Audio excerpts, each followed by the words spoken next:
नमस्कार, जय हिंद। आज हम लोग देखेंगे कंप्यूटर के बारे में जी। और इससे पहले आपने देखा होगा कि मैंने प्रीवियस ईयर के जितने भी क्वेश्चन हैं आप सबको बताया था। अब यहाँ से हम क्वेश्चन को सॉल्व करेंगे और देखेंगे कि जो क्वेश्चन पूछा गया है जो प्रीवियस ईयर में, वहाँ से कुछ क्वेश्चन जो है वो सिमिलर है। अब उस क्वेश्चन को हम यहाँ पर बनाने की कोशिश करेंगे और देखेंगे कि कैसे क्वेश्चन बनाया गया है और कैसे पूछा गया है। तो चलिए जानते हैं। यहाँ पर टोटल 30 क्वेश्चन है आपको देखने को मिलेगा, जिसमें से आज मैं जो है 15 क्वेश्चन को बनाने का प्रयास करूँगा यहाँ पर बताने का, और पूरा डिटेल से, ताकि आप जो है एक क्वेश्चन के माध्यम से उससे जितने भी कॉन्सेप्ट बन सकते हैं वो क्लियर हो जाएंगे। तो सबसे पहले हम क्वेश्चन को अच्छे से पढ़ेंगे। यहाँ पर क्या है क्वेश्चन। और ये जो है पेपर, ये व्यापम का पेपर है, जो संयुक्त भर्ती क्रॉस 2017 का ये पेपर है। 2017 से हम स्टार्ट किए हैं, ठीक है। 2017 से जितने भी आपको मैं एक शो करता हूँ, यहाँ पर देखेंगे जी ये पेपर है आपका जो है टोटल लगभग 40 आसपास पेपर है। इन सभी पेपर को हम सॉल्व करेंगे। तो चलिए आज हम लोग इसको सॉल्व करते हैं। तो सबसे पहले देखो यहाँ पर एक क्वेश्चन क्या दिया है, बैंकिंग से रिलेटेड है। ये मतलब कंप्यूटर से रिलेटेड है, जिसमें से बोला गया है कि बैंकिंग, रेलवे आदि में कौन सा कंप्यूटर का उपयोग होता है। देखो यहाँ पर ऑप्शन दिया है mini computer, micro computer, main frame computer और सुपर कंप्यूटर। सुपर कंप्यूटर तो होगा ही नहीं। क्यों नहीं होगा? क्योंकि सुपर कंप्यूटर का इस्तेमाल जो हम करते हैं वो वैज्ञानिक अनुसंधान, जो बहुत बड़ा कठिन, जब कोई ऐसी गणना होती है या फिर कोई बड़े कामों में हम सुपर कंप्यूटर का इस्तेमाल करते हैं, तो यहाँ पर ये सुपर कंप्यूटर नहीं होगा। मिनी कंप्यूटर का मतलब बहुत ही छोटा, जैसे पीसी हो गया कंप्यूटर, पीसी जैसे लैपटॉप हो गया, तो इसका भी इस्तेमाल हम नहीं करते हैं। क्योंकि जैसे अगर हम ये बैंकिंग और रेलवे की बात करें, तो बैंकिंग में क्या होता है, बड़ी संख्या में कोई भी डाटा होता है, बड़ी मात्रा में डाटा को प्रोसेस करना रहता है, तो इसके लिए हमें छोटा सा मिनी कंप्यूटर से यहाँ पर नहीं होगा ये भी, ठीक है। उसको बार बार प्रोसेस करना, इसलिए यहाँ पर ये जो है मिनी कंप्यूटर नहीं होगा। माइक्रो कंप्यूटर भी एक पर्सनल कंप्यूटर के अंतर्गत आता है, मतलब पीसी के अंतर्गत आता है। तो इससे स्पष्ट होता है कि हमारा जो आंसर होगा वो वाला सी जो है राइट आंसर होगा, जिसका है मेन फ्रेम कंप्यूटर, ठीक है। मेन फ्रेम आपको कंप्यूटर यहाँ पर आपको दिख रहा है, ये आपका करेक्ट आंसर हो जाएगा। मेन फ्रेम कंप्यूटर क्या है, तो जैसे हम बैंकिंग हो गया, रेलवे हो गया, या फिर कोई बड़ी मात्रा में कोई संघ है, संगठन है, तो उसमें से क्या होता है, बड़ी डाटा को प्रोसेस करना रहता है, उसे स्टोर करना होता है। तो उस स्थिति में हम यहाँ मेन फ्रेम कंप्यूटर का इस्तेमाल करते हैं। मेन फ्रेम कंप्यूटर जो होता है बहुत ही, जैसे पैसे के लेन देन हो गया, या फिर कोई डाटा का मैनेजमेंट करना है, तब स्थिति में हम इसका इस्तेमाल करते हैं। तो यहाँ पर करेक्ट आंसर सी हो जाएगा। आपने जो कंप्यूटर का कार्य और उपयोग है उसमें आपने इसको पढ़ा होगा, ठीक है। तो यहाँ पर नहीं पढ़ा होगा तो भी आपको क्लास के दौरान समझ में आ जाएगा। तो यहाँ पर आपका सी वाला करेक्ट आंसर हो जाता है। तो देखो ये क्वेश्चन पूछा गया है और ये कंप्यूटर के उपयोग से है, तो हमें इस टॉपिक को जो है क्लियर करना है, ठीक है। आगे देखो क्वेश्चन क्या दिया है।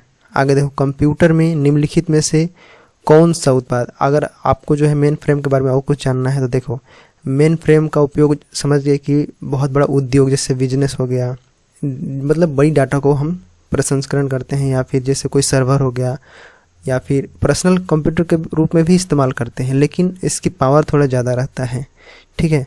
जैसे लेन देन करते हैं उसमें इसको, जैसे ट्रांजैक्शन करते हैं बैंकिंग में ज़्यादातर, तो हम इसका इस्तेमाल करते हैं। मिनी कंप्यूटर को समझ गए कि मिनी कंप्यूटर जो होता है ये जैसे बोलचाल के भाषा में बोलते हैं छोटे जो सामान्य होते हैं। माइक्रो कंप्यूटर भी वही जो मैं बताया अभी, ये भी छोटा होता है, सस्ता होता है, ठीक है। सुपर में भी समझ गए, जिसमें आपको जो है सुपर कंप्यूटर होता है। तो ये आपका इसके बारे में है। देखो 52 नंबर क्वेश्चन देखते हैं। तो यहाँ पर जो दिया है, कंप्यूटर में निम्नलिखित में से कौन सा उत्पाद, मतलब product of data processing, data प्रसंस्करण के लिए मिलता है, मतलब प्रोसेसिंग के लिए मिलता है, तो इसको हम बनाते हैं। यहाँ पर समझ गए कौन सा आंसर होगा, तो सी वाला आपका जो है आंसर हो जाएगा। यहाँ पर देखिए सबसे पहले दिया है कि कंप्यूटर में कौन सा उत्पाद डाटा प्रोसेसिंग मिलता है। देखो पहला नंबर सूचना दिया है, दूसरा डाटा दिया है, सॉफ्टवेयर सिस्टम। तो इसमें से क्या लगता है, देखो उत्पाद डाटा प्रोसेसिंग, जब भी हम कंप्यूटर में कोई भी डाटा प्रोसेसिंग होता है तो उसकी प्रक्रिया होता है, जैसे कोई कच्चा मतलब रॉ डाटा रहता है, शुरू में जो डाटा रहता है, डाटा जो होता है अव्यवस्थित होता है, ठीक है। उसको हम व्यवस्थित रूप में परिवर्तन करता है, कब, जब प्रोसेसिंग होता है डाटा का, कोई भी चीज़ का जब हम प्रोसेस करता है तो उसको प्रोसेस के दौरान उसको व्यवस्थित बनाया जाता है, ठीक है। तो उसी को बोला जाता है इन्फॉर्मेशन। सूचना जो हम होते हैं, सूचना होता है वो व्यवस्थित रूप से होता है, इसीलिए यहाँ पर आपका करेक्ट जो होता है, देखो यहाँ पर बोला गया है कि डाटा प्रोसेस से मिलता है। कौन सा उत्पाद डाटा प्रोसेस के बाद मिलता है? तो डाटा प्रोसेस के बाद सूचना मिलता है, इसीलिए यहाँ पर आपका जो है ये आपका ए वाला करेक्ट आंसर हो जाता है। अब बोलेंगे कि ऐसा क्यों होता है? तो देखो डाटा जो होता है, डाटा जो कच्चे होते हैं, मतलब आंकड़े जो भी होता है वो क्या होता है, अपने आप में कोई अर्थ नहीं होता है उन लोग का, ठीक है। डाटा है बस, तो उसको अर्थ नहीं है। यहाँ पर समझिए सूचना के बारे में, डाटा जो होता है अव्यवस्थित होता है, ठीक है, इसका कोई अर्थ नहीं होता है। आपने देखा होगा जो मैं फैक्ट वाला वीडियो बनाया था उसमें बताया था। सूचना तो समझ गए, सूचना इन्फॉर्मेशन, व्यवस्थित रूप से जब कोई जानकारी होती है उसे सूचना कहा जाता है, और यह प्रोसेसिंग के बाद हमें प्राप्त होता है। सॉफ्टवेयर क्या होता है? एक निर्देशन का सॉफ्टवेयर होता है। कोई भी एक एप्लीकेशन चाहे कोई भी काम करते हैं उसके लिए हम एक सॉफ्टवेयर डिजाइन करते हैं, उसी के लिए सॉफ्टवेयर डिजाइन रहता है जिस चीज़ के लिए हम इस्तेमाल करते हैं, मतलब जो निर्देश हम देना चाहते हैं उस सॉफ्टवेयर के लिए हम उसका इस्तेमाल करते हैं। तो इसका मतलब ये हुआ कि निर्देश का जो भी हम डायरेक्शन है, जो भी इनपुट देते हैं उसके लिए एक सेट होता है। इतने सारे सॉफ्टवेयर कंप्यूटर में डाला हुआ है, हर एक सॉफ्टवेयर का अलग अलग काम होता है और अपने अनुसार वो काम करते हैं, तो इस प्रकार से वो सॉफ्टवेयर कहलाता है, ठीक है। कोई भी कार्य के लिए, कोई स्पेशल कार्य के लिए बनाया जाता है। तो ये भी नहीं होगा। सिस्टम क्या होता है? सिस्टम भी क्या होता है? जैसे कंप्यूटर क्या है? सिस्टम है। कंप्यूटर में अलग अलग प्रकार के जो घटक है, जैसे सीपीयू हो गया, कीबोर्ड हो गया, माउस हो गया, तो इस प्रकार के घटक लगे हुए हैं उसमें। तो इन सारी चीज़ों को मिलाकर सिस्टम कहा जाता है। जैसे कंप्यूटर हो गया, कंप्यूटर क्या है? एक सिस्टम है, इसलिए यहाँ पर आपका जो है ए वाला आंसर होता है। तो कंप्यूटर को पूर्ण रूप से कहा जाता है एक सिस्टम कहा जाता है, ठीक है। तो यहाँ पर आपका सूचना करेक्ट आंसर हो जाएगा। सूचना कब प्राप्त होता है? जब कोई डाटा हो जाता है अव्यवस्थित डाटा या फिर कच्चा डाटा बोला जाता है उसको, वो प्रोसेस होने के बाद हमें जो प्राप्त होता है उसे इन्फॉर्मेशन या सूचना कहा जाता है। तो ये चीज़ें हमें प्राप्त होता है। तो यहाँ पर डाटा नहीं होगा, ठीक है। डाटा को ही प्रोसेस कर रहे हैं तो डाटा कैसे होगा? यहाँ पर आपका सूचना होगा, ठीक है। बाकी यहाँ पर सॉफ्टवेयर सिस्टम समझ गए। ये आपका एक सा क्वेश्चन ये जो प्रीवियस ईयर में पूछा गया था व्यापम के द्वारा, ठीक है। तो आगे देखते हैं क्वेश्चन। और अब आगे क्वेश्चन क्या दिया है यहाँ पर देख सकते हैं। सीपीयू के मुख्य काम क्या है? आपने सीपीयू के बारे में जाना होगा, सेंट्रल प्रोसेसिंग यूनिट बोला जाता है इसको।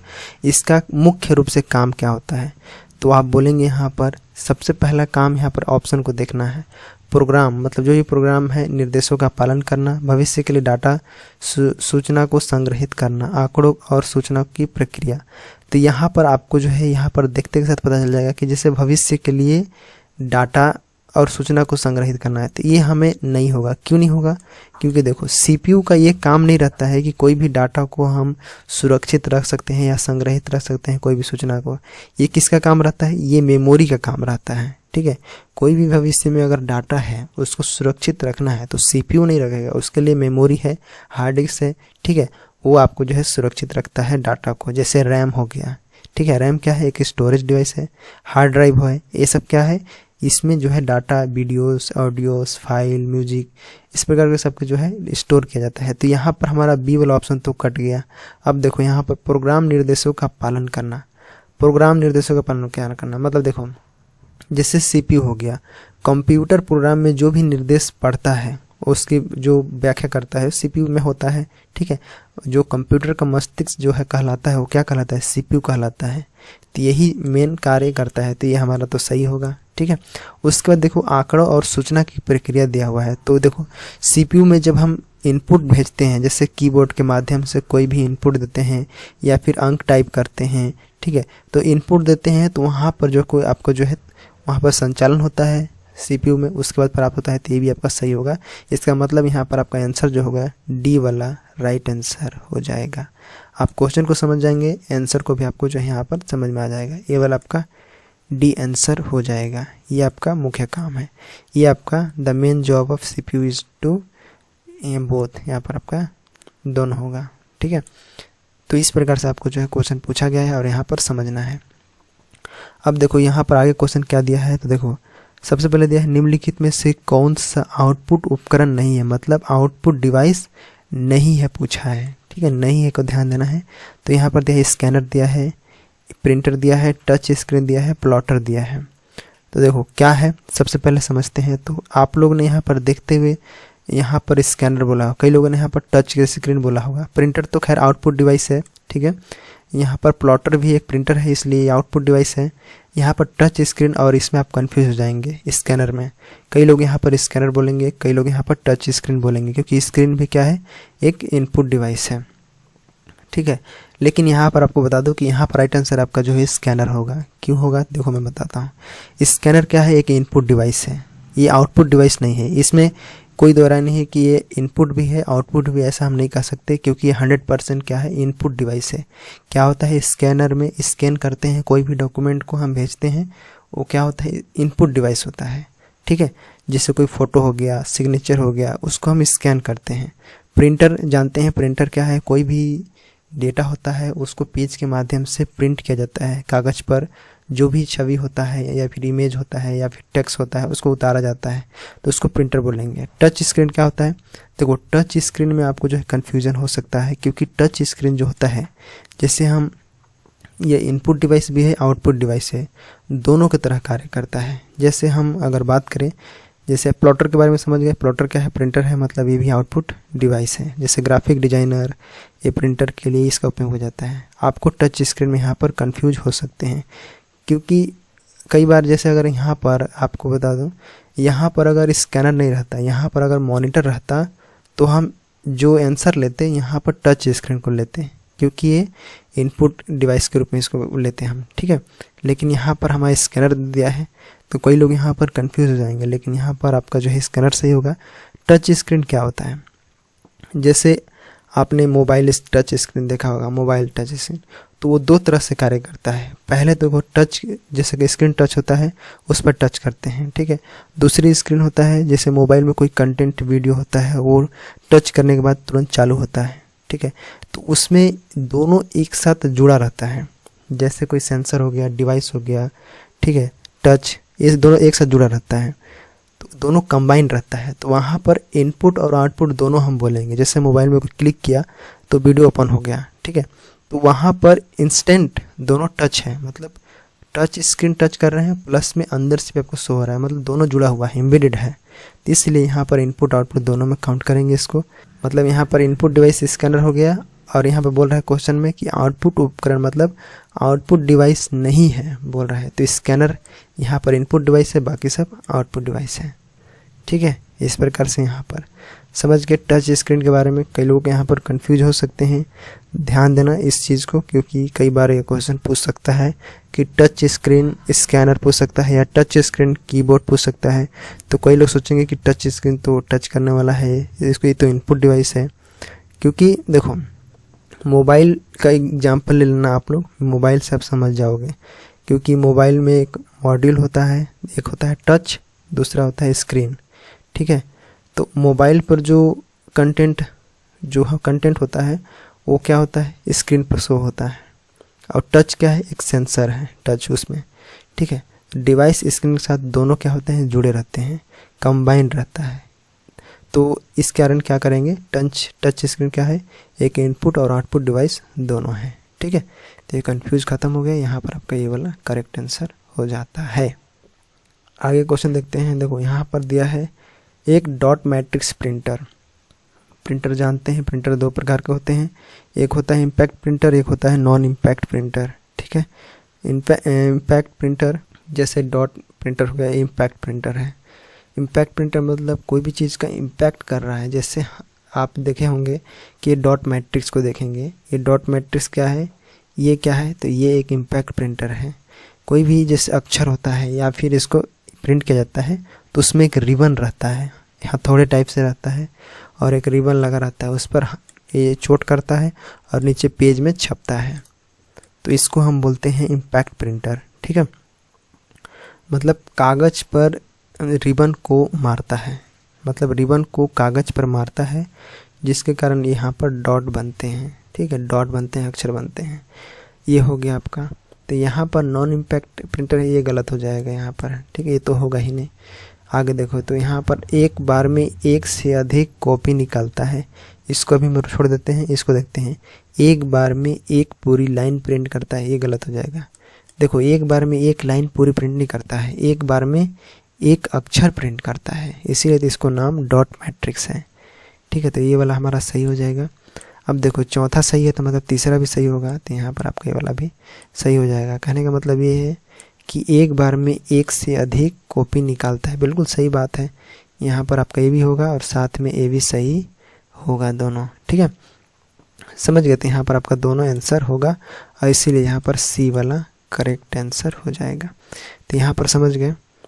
नॉन इम्पैक्ट क्या होता है? नॉन इम्पैक्ट जो होता है एक मैट्रिक्स जो प्रिंटर होता है, प्रिंटर इम्पैक्ट प्रिंटर होता है, जो कि इम्पैक्ट समझ गए। नॉन इम्पैक्ट में जैसे इसमें कोई भी रिबन या फिर हथौड़ा नहीं लगा रहता है, सिंपल इसमें रहता है, जैसे लेज़र हो गया, थर्मल हो गया, ये सब जो है नॉन इम्पैक्ट हो गया। जैसे लेजर प्रिंटर हो गया, ये क्या है? ये नॉन इम्पैक्ट है। लेजर प्रिंटर इंकजेट होता है, मतलब जैसे इंकजेट प्रिंटर आपने सुना होगा, तो प्रिंटर वाले चैप्टर को देखिएगा, आपको जो है वहाँ पर याद होगा। देखो आगे क्वेश्चन भी दे दिया है, एक लेजर प्रिंटर है, देखो यहाँ पर क्वेश्चन दे दिया गया है। अब हम इसको बनाते हैं, तो देखो यहाँ पर दिखा है कि इंकजेट प्रिंटर की तुलना में अच्छी गुणवत्ता वाला प्रिंट आउट देता है। इंकजेट प्रिंटर की तुलना में ये जो लेजर प्रिंटर है ये दो देता है, तो बिल्कुल सही है, लेजर प्रिंटर अच्छे से देता है। इंकजेट की तुलना में अच्छी गुणवत्ता देता है। लेजर प्रिंटर जो होता है वो इंकजेट प्रिंटर द्वारा इमेज क्वालिटी जो होता है वो खासकर जो टेक्स्ट होते हैं या फिर ग्राफिक होता है वो अच्छा देता है, बिल्कुल सही है वाला। ठीक है, ये सही है। आगे देखोगे इंकजेट प्रिंटर की तुलना में कम खर्चीला होता है, तो ये जो होता है कथन, ये जो देख सकते हो कि इंकजेट प्रिंटर की तुलना में कम खर्चीला, ये गलत है। क्यों गलत है? क्योंकि लेजर प्रिंटर के जो शुरुआत में लागत रहता है वो इंकजेट से ज़्यादा रहता है। ठीक है, यहाँ पर इसके लिए ये गलत हो जाएगा। ठीक है, यहाँ पर बाकी पेज की लागत वो अलग हो बात है। ठीक है, बाकी देखोगे तो यहाँ पर डॉट मैट्रिक्स की तुलना में ज़्यादा खर्चीला होता है। डॉट मैट्रिक्स की तुलना में ये सही है। देखो डॉट मैट्रिक्स प्रिंटर की तुलना में ज़्यादा खर्चीला है, बिल्कुल सही है। डॉट मैट्रिक्स प्रिंटर आमतौर पर लेजर प्रिंटर तो काफ़ी महंगे होते हैं, मतलब डॉट मैट्रिक्स प्रिंटर जो है लेजर प्रिंटर की तुलना में काफ़ी महंगे होते हैं। ये हो गया आपका डॉट मैट्रिक्स प्रिंटर की तुलना में अच्छी गुणवत्ता प्रिंट आउट देता है। ठीक है, तो यहाँ पर आपका करेक्ट आंसर कौन सा होगा? आपका डी वाला हो जाएगा करेक्ट आंसर। देखो यहाँ पर सबसे पहला सही हो जाएगा, आपका तीसरा सही होगा, ठीक है, और चौथा सही होगा। डॉट मैट्रिक्स प्रिंटर की तुलना में अच्छी गुणवत्ता वाला प्रिंट देता है, बिल्कुल सही है। यहाँ पर ये वाला आपका जो है गलत हो जाएगा। ठीक है, इस प्रकार से आपका डी ऑप्शन सही हो जाएगा। आगे देखो क्लास देखते हैं। आगे देखो क्वेश्चन दिया है, इनमें से कौन सा एकल यूजर ऑपरेटिंग सिस्टम है? देखो यहाँ पर कंफ्यूज नहीं होना है। एकल यूजर मतलब एक सिस्टम में एक ऑपरेटिंग सिस्टम होता है, एकल यूजर। ठीक है, एक ही यूज करेगा, उसको बोलते हैं। तो यहाँ पर देखो MS-DOS दिया है, यूनिक्स दिया है, जेनिक्स दिया है, लिनक्स दिया है। तो कई लोग यहाँ पर लिनक्स में कन्फ्यूज होंगे, तो उसको भी बताता हूँ। आगे दिया भी है क्वेश्चन, देखो यहाँ लिनक्स एक ऑपरेटिंग सिस्टम है, इसको भी बता रहा हूँ। और इसको देखो बताने का प्रयास करो। यहाँ पर एकल यूजर के बारे में जान। एकल यूजर मतलब क्या होता है? वो जो एक समय में एक ही यूजर जो है उसमें कार्य करता है। ठीक है, जैसे आप MS हो, यहाँ पर देखोगे MS-DOS, एक इसका फुल फॉर्म क्या होता है? तो इसका फुल फॉर्म जो होता है माइक्रोसॉफ्ट डिस्क ऑपरेटिंग सिस्टम होता है, माइक्रोसॉफ्ट डिस्क ऑपरेटिंग सिस्टम। ठीक है, ये होता है। ठीक है, तो ये क्या है? एक एकल यूजर ऑपरेटिंग सिस्टम है, मतलब एकल टास्किंग ऑपरेटिंग सिस्टम है, जिसका अर्थ है कि केवल एक समय में केवल एक ही यूज़र जो है इसका जो है कार्य करता है इस पर। और यूनिक्स और लिनक्स को देखेंगे, इन दोनों को देखेंगे, तो ये जो होता है मल्टी यूज़र ऑपरेटिंग सिस्टम है, मतलब मल्टी यूज़र ऑपरेटिंग सिस्टम है, जिसका अर्थ ये है कि एक साथ कई यूज़र जो है इस पर काम कर सकते हैं। और जेनिक्स एक अलग चीज़ है, ये शायद अलग है, तो इसको ये अलग है। यूनिक्स और ये लिनक्स अब मल्टी यूज़र है, बाकी ये एकल यूज़र है। तो यहाँ पर आपका आंसर मिल गया, तो यहाँ पर ये वाला आपका सही आंसर हो जाता है। आगे देखो क्वेश्चन क्या दिया है। लिनक्स एक ऑपरेटिंग सिस्टम है। अभी आपको समझ में आया कि ये क्या है? मल्टी यूजर है, मतलब मल्टी यूजर मतलब सभी लोग इस्तेमाल करेंगे। देखो लिनक्स क्या है, अगर और भी चीज़ें अगर समझना चाहें, जैसे अगर आप ये सवाल में देखना चाहते हैं MS-DOS दिया है, यहाँ पर देखता iOS दिया रहता है या लिनक्स दिया रहता है, तो हम यहाँ पर लिनक्स को मारते हैं। ठीक है, अगर ऐसा सवाल रहता कि इनमें से कौन सा ओपन सोर्स ऑपरेटिंग सिस्टम है, तो यहाँ पर इसको नहीं मारते, हम लिनक्स को लेते हैं। तो इसलिए यहाँ पर आपका ओपन सोर्स में लिनक्स है। और ये क्वेश्चन जो है अमीन पटवारी में पूछा गया क्वेश्चन है और इसी क्वेश्चन को दोबारा रिपीट किया गया है। मतलब एक साल में ये क्वेश्चन उसमें भी आया था और इसमें भी आया था। मतलब देख सकते हो कि ये क्वेश्चन रिपीट हो चुका है। ठीक है, तो यहाँ पर आपका लिनक्स के बारे में जानते हैं कि लिनक्स क्या है। ऑपरेटिंग सिस्टम ओपन सोर्स, जैसे यूनिक्स है, ये भी आपका यूनिक्स जैसा एक ऑपरेटिंग सिस्टम है। यहाँ पर आगे क्वेश्चन ये विंडोज़ दिया है। विंडोज़ का जानते हो, जैसे डेस्कटॉप पीसी के लिए विंडोज़ ऑपरेटिंग सिस्टम होता है, जैसे विंडोज़ ओएस होता है। ठीक है, ओएस ऑपरेटिंग सिस्टम बोलते हैं। तो इस प्रकार से आपका यहाँ पर करेक्ट आंसर कौन सा होगा, तो होगा आपका लिनक्स। ठीक है, यहाँ पर आप समझ गए लिनक्स के बारे में क्या होता है। सार्वजनिक रूप से ये उपलब्ध रहता है, मतलब ओपन सोर्स है इसलिए। जैसे यहाँ पर आपका माइक्रोसॉफ्ट विंडोज़ है, ये मैक है, ये सब क्या है, ये सार्वजनिक नहीं है, मतलब इस पर किसी का अधिकार है। मतलब ठीक है, मतलब इन दोनों जो है मतलब सार्वजनिक नहीं बोलेंगे इन लोग को। ठीक है, इसलिए ओपन सोर्स ये है लिनक्स।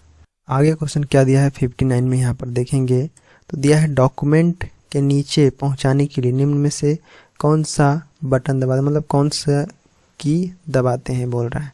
देखो ये क्वेश्चन कंप्यूटर के फंक्शन से आया है, कंप्यूटर के कार्य से संबंधित है, तो इसको भी हम देखेंगे। देखिए पेज को हम जैसे नीचे कर रहा हूँ मैं, तो ये तो आपको जो है माउस से नीचे हो रहा है। ठीक है, इसके लिए पेन टैब उससे भी होता है नीचे। ठीक है, तो यहाँ पर ये माउस से नीचे हो रहा है। अगर मैं चाहूँ तो इसको मैं डायरेक्ट सिंपल नीचे कर सकता हूँ। ये पेज जो स्क्रॉल हो रहा है, इसको मैं डायरेक्ट अगर मैं कंट्रोल और एंड बटन दबाऊंगा तो ये सीधे नीचे पहुँच जाएगा। ठीक है, लेकिन मैं अगर इन नीचे डाउन दबाता हूँ, देखो डाउन दबाऊंगा तो धीरे धीरे नीचे आ रहा है। पेज डाउन मतलब डाउन को बस दबा रहा हूँ। अगर मैं पेज डाउन को क्लिक करके एक बार दिखाता हूँ, अगर कहाँ गया बटन, तो पेज ऐसे कर रहा हूँ एरो से तो नीचे आ रहा है। ठीक है, यहाँ पर होम बटन दबाऊंगा तो होम अलग चला जाएगा। तो यहाँ पर अगर मैं समझ जाऊँगा तो आपको समझ में आएगा कि जैसे पेज डाउन का की को आप दबाते हैं, तो पेज डाउन की जो होता है एक बार में एक स्क्रीन जो है नीचे जाता है। जैसे मैं क्लिक किया, ये देखो ऐसे एक स्क्रीन नीचे जाएगा, पेज डाउन होगा। ठीक है, और दूसरा दिया है होम की। होम की क्या होता है, जैसे कोई यहाँ पर मैं अगर उपयोग कर रहा हूँ, इस चीज़ को मैं उपयोग कर रहा हूँ, लेकिन अगर मैं इस लाइन को मैं पढ़ रहा हूँ, होम की दबाऊंगा तो सीधे ऊपर चला जाएगा, मतलब शुरुआत से हो जाएगा। चाहे वेबसाइट में कोई होम की दबाता है सीधे ऊपर चला जाता है। ठीक है, होम की शुरुआत जाने के लिए होता है होम की। ठीक है, आगे दिया है कंट्रोल प्लस एंड की, ये आपका करेक्ट आंसर हो जाएगा। यहाँ पर बोल रहा है नीचे पहुँचने के लिए, इसलिए यहाँ पर आपका जो है कंट्रोल प्लस एंड दबाएंगे तो सीधे ही जो है नीचे पहुँच जाएंगे यहाँ पर। और एंड की दबाओगे तो देखो मैं एंड की दबा के दिखाता हूँ आपको, कहाँ गया, एंड से भी कुछ वर्क नहीं हो रहा है। तो एंड का मतलब ही है कि वो अंत में जाने के लिए किया जाता है। ठीक है, लेकिन कंट्रोल एंड जो है यहाँ पर नीचे पहुँचने के लिए किया जाता है, डायरेक्ट नीचे। तो यहाँ पर कंट्रोल एंड की दबाया जाता है। ठीक है, कन्फ्यूज नहीं होना है, यहाँ पर आपका सी वाला करेक्ट आंसर हो जाएगा। आप कंप्यूटर जब ओपन करेंगे तो आप खुद से पेज को जैसे पेज खोल लेंगे, उसके बाद दबा के भी देखना है यहाँ से। आगे देखो 60 नंबर, स्पेलिंग चेक करने के लिए कौन सी फंक्शन की का उपयोग करते हैं। देखो यहाँ पर जैसे प्रश्न पूछ रहा है स्पेलिंग चेक करने के लिए, तो देखो आपने विंडो 2 शुरू में देखा होगा, विंडो 1 हेल्प वाली हो गया। विंडो 2 जो हो गया ये क्या हो गया, फोल्डर के रीनेम करने के लिए, नाम चेंज करने के लिए। विंडो 5 क्या होता है, जैसे आप कई बार रिफ्रेश करते हैं तो विंडो 5 को दबाएंगे तो बार बार जो है रिफ्रेश होता है। ठीक है, रिफ्रेश होता है वेब पेज, चाहे आप कंप्यूटर को रिफ्रेश करते हैं तो वहाँ पर आपको जो है F5 का इस्तेमाल करते हैं। आगे F7 क्या है, तो F7 जो होता है माइक्रोसॉफ्ट ऑफिस में, जैसे एक्सेल हो गया, पावर पॉइंट हो गया, वहाँ पर स्पेलिंग या ग्रामर चेक करने के लिए इसका इस्तेमाल करते हैं 7। तो यहाँ पर देख सकते हो स्पेलिंग से 7 याद रख लो, स्पेलिंग 7 इस प्रकार। अब बाकी विंडो 11 तो जानते हो कि वेब ब्राउज़र को फुल स्क्रीन करो, अभी मैं F11 दबाऊंगा तो फुल स्क्रीन हो जाएगा, मतलब टॉगल करने के लिए, एक्सेल चार्ट का उपयोग करने के लिए। यहाँ पर राइट आंसर क्या होगा, सी वाला करेक्ट आंसर हो जाएगा। ठीक है, तो यहाँ से क्वेश्चन पूछा गया है तो इसको हमारा जो है ध्यान देना है। आगे देखो, आगे क्वेश्चन क्या दिया है, ईमेल पता लिखने का सही तरीका क्या है। देखो ईमेल क्या है, ईमेल पता लिखने के लिए तो उसका प्रारूप पूछ रहा है यहाँ पर। देखो सबसे पहले नेम वेबसाइट इन्फो दिया है। इसका मतलब होता है जैसे उपयोगकर्ता और डोमेन को अलग करता है। जैसे ये डोमेन हो गया और ये नाम हो गया, इसको ये अलग कर दिया। ठीक है, जैसे डोमेन नेम क्या हो गया, जैसे ये मान लेते हैं website.com हो गया, तो ये चीज़ दर्शाता है कि ये किस होस्टिंग पर है, जैसे .com, .in। ठीक, तो ये क्या होता है, डोमेन एक्सटेंशन होता है। ये जो .com, .in लिखा है ये सब क्या होता है, एक्सटेंशन होता है, डोमेन एक्सटेंशन। ठीक है, तो यहाँ पर सही आंसर जो होगा सी वाला होगा। देखो कैसे, देखो सबसे पहले यहाँ पर नेम लिखा है, तो जो भी उपयोग करता है, जो भी यूजर है वो यहाँ पर नाम डालेगा, फिर @ लगाएगा। @ जानते हैं कि यहाँ पर नेम, ये नेम और ये जो है ये आपका क्या है, ये डोमेन नेम है, इसको अलग कर रहा है। तो अगर कुल मिलाकर यहाँ पर देखेंगे तो इस प्रकार से आपका दिखाएगा। लेकिन अगर हम अन्य विकल्प को देखें, जैसे इसको देख लेते हैं कि नेम @info दिया हुआ है, लेकिन यहाँ पर ये भी सही है, लेकिन सी वाला यहाँ पर आपका जो है सही है बोला जा सकता है। सामान्य रूप से हम इसका इस्तेमाल करते हैं, जैसे कोई भी चीज़ है इसका मेल रखने के लिए। बी का देखोगे तो बी का तो सिंपल इस प्रकार से दिया हुआ है, तो ये एक URL है, ये ईमेल का पता नहीं है, एक डायरेक्ट www. ऐसे ये सब क्या है, URL है। देखें तो ये तो होगा ही नहीं, बी नहीं होगा, क्योंकि एक URL है। जैसे वेबसाइट होता है, वेबसाइट में ऊपर URL होता है www.gov.cgv इस पर से दिया रहता है, वो URL हो गया।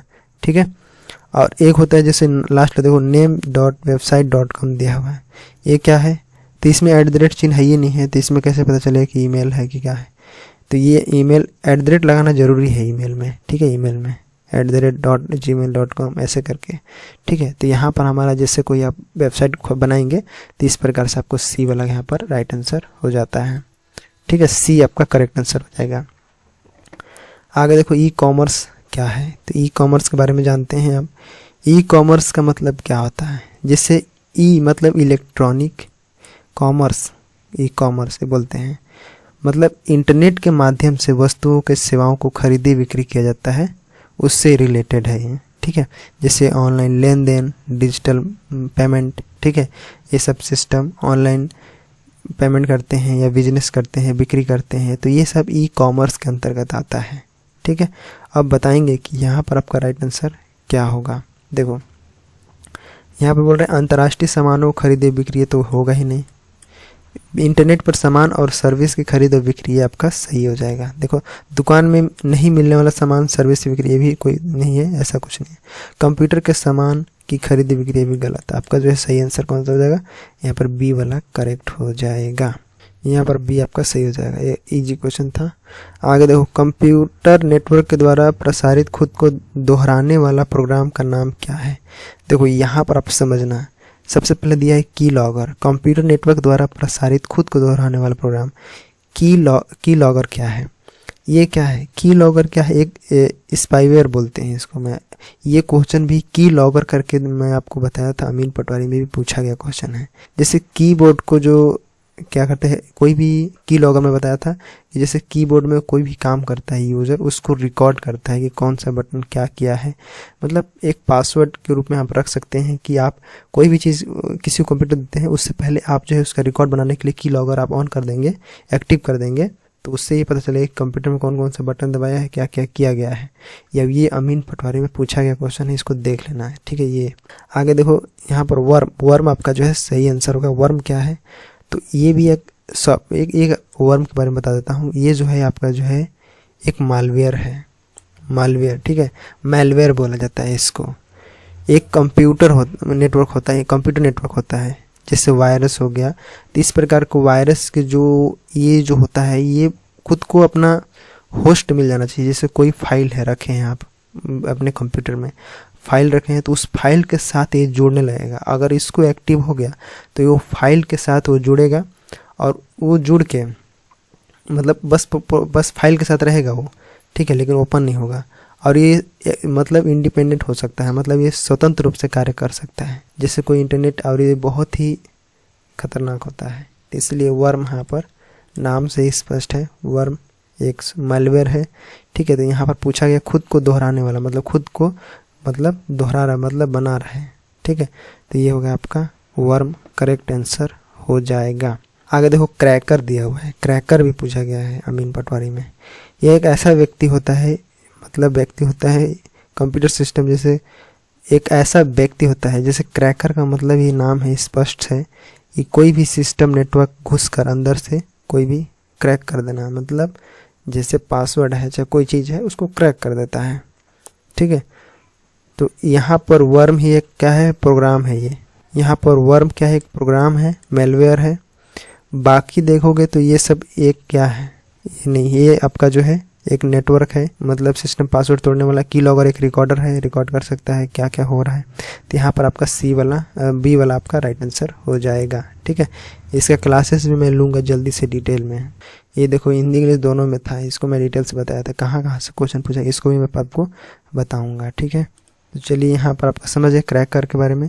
अब देखो 64 नंबर, किसी व्यक्ति के द्वारा अपनी पहचान के साथ हेरा फेरी कर किसी गुप्त सूचना प्राप्त करने का प्रयास किया गया कहलाता है। यहाँ पर क्या क्या दिया है ऑप्शन देखो, कंप्यूटर वायरस दिया हुआ है। कंप्यूटर वायरस होगा क्या, क्योंकि देखो कंप्यूटर वायरस क्या है, एक वायरस है, कंप्यूटर सिस्टम को यहाँ पर इन्फेक्टेड करता है, संक्रमित करता है, उसको जो कार्य है उसको स्लो करता है, उसको इफेक्ट करता है। तो ये तो होगा ही नहीं। ठीक है, ये तो होगा ही नहीं। आगे देखोगे फिशिंग स्कैम। फिशिंग स्कैम क्या होता है, ये आपका करेक्ट आंसर हो जाएगा ये वाला। फिशिंग स्कैम के बारे में भी अमीन पटवारी में देखेंगे तो आपको दिया हुआ ऑप्शन में आया होता क्वेश्चन। यह एक साइबर अपराध होता है, किसी व्यक्ति के द्वारा अपनी पहचान के साथ हेराफेरी किया जाता है इसके तहत। इसके माध्यम से क्या होता है, जैसे आपके पास कई बार कॉल आया होगा मोबाइल में कि मैं बैंक से बोल रहा हूँ, या फिर ये ईमेल दे दीजिए, या फिर ईमेल में कई प्रकार के लिंक, या फिर सोशल मीडिया वेबसाइट के माध्यम से आपको जो है स्कैम किया जाता है आपके साथ। ठीक है, जैसे कोई इनफैक्ट संवेदनशील जानकारी, मतलब बोले तो बहुत ही गहन जानकारी आपका, जैसे यूज़र नेम, एटीएम पासवर्ड पूछ देंगे, या फिर खाता नंबर पूछ लेंगे। ठीक है, ओटीपी पूछ लेंगे। तो ये सब चीज़ें प्राप्त होता है इसके तहत, इसी को बोला जाता है फिशिंग स्कैम बोला जाता है। तो यहाँ पर आपको ध्यान देना है, यही आपका जो है फिशिंग स्कैम। केवल यहाँ पर स्पैम बोलेंगे तो आपका अलग हो जाएगा। स्पैम क्या होता है, मतलब कोई चीज़ ऐसा है जो हम नहीं चाहते हैं, अनचाहे चीज़ें। ठीक है, जैसे आपने ईमेल खोला हुआ, ईमेल में एक सेक्शन होता है स्पैम का, उसमें अवांछित चीज़, मतलब जिसको हम नहीं चाहते हैं वो चला जाता है उसमें। ठीक है, तो ये चीज़ें होता है फिशिंग स्कैम। ये फिशिंग स्कैम का हम ऐसे बोल सकते हैं कि एक साइबर हमला होता है, जैसे हमारे से रिलेटेड जितने भी लॉगिन पासवर्ड आईडी होता है वो प्राप्त कर लिया जाता है, हमारा चैनल सब ले लिया जाता है नकली वेबसाइट के माध्यम से। तो ये सब चीज़ें इसको बोला जाता है फिशिंग स्कैम बोला जाता है। वेयर स्कैम जो होता है ये भी एक सॉफ्टवेयर है, जैसा मैंने अभी पिछले वीडियो में बताया। अभी पिछले सवाल में देखेंगे स्पाईवेयर कहाँ लिखा हुआ है, वो भी एक आपका ये भी स्कैम है। ठीक है, मतलब यूजर है उसको जानकारी के बिना कोई भी चीज़ को हम ट्रैक करते हैं, स्पाईवेयर करते हैं। जैसे कोई डाटा को हम प्राप्त कर लेते हैं उसके सिस्टम से, ठीक है, उसको जानकारी के बगैर, तब उसको हम बोलेंगे स्पाईवेयर स्कैम बोलेंगे। ठीक है, तो ये आपका तीनों को समझ गए। यहाँ पर आपका राइट आंसर फिशिंग स्कैम होगा। आगे तो समझ में आ ही जाएगा क्वेश्चन, मल्टीमीडिया से रिलेटेड था। देखोगे तो इनमें कौन सी विशेष मल्टीमीडिया सिस्टम है, ये भी आपका आसान क्वेश्चन है। अधिक स्टोरेज, अधिक डाटा रेट, बड़ा मॉनिटर। ठीक है, अधिक स्टोरेज का क्या फ़ायदा है, मल्टीमीडिया जो इससे अधिक स्टोरेज रहेगा तो बड़ी मात्रा में हम डेटा को स्टोर कर सकते हैं, बढ़िया अच्छा स्टोरेज रहेगा तो हमारा बेहतर रहेगा। अधिक डाटा रेट का मतलब क्या हुआ, जैसे ट्रांसफ़र हो गया, रेट का मतलब डाटा रेट का दर, जैसे हम कोई भी वीडियो को ट्रांसफ़र कर रहे हैं या फिर निकाल रहे हैं उस दूसरे में डाल रहे हैं, तो ये जो है स्पीड होगा तो हमारा जो है हमारा सिस्टम का रिप्ले होगा, स्ट्रीम प्ले होगा, ये सब फास्ट होगा, इसी को बोला जाता है। ये बड़ा मॉनिटर क्या है, लेना देना। तो बड़ा मॉनिटर क्या होता है, एक्सपीरियंस अच्छा होता है, देखने में अच्छा लगता है।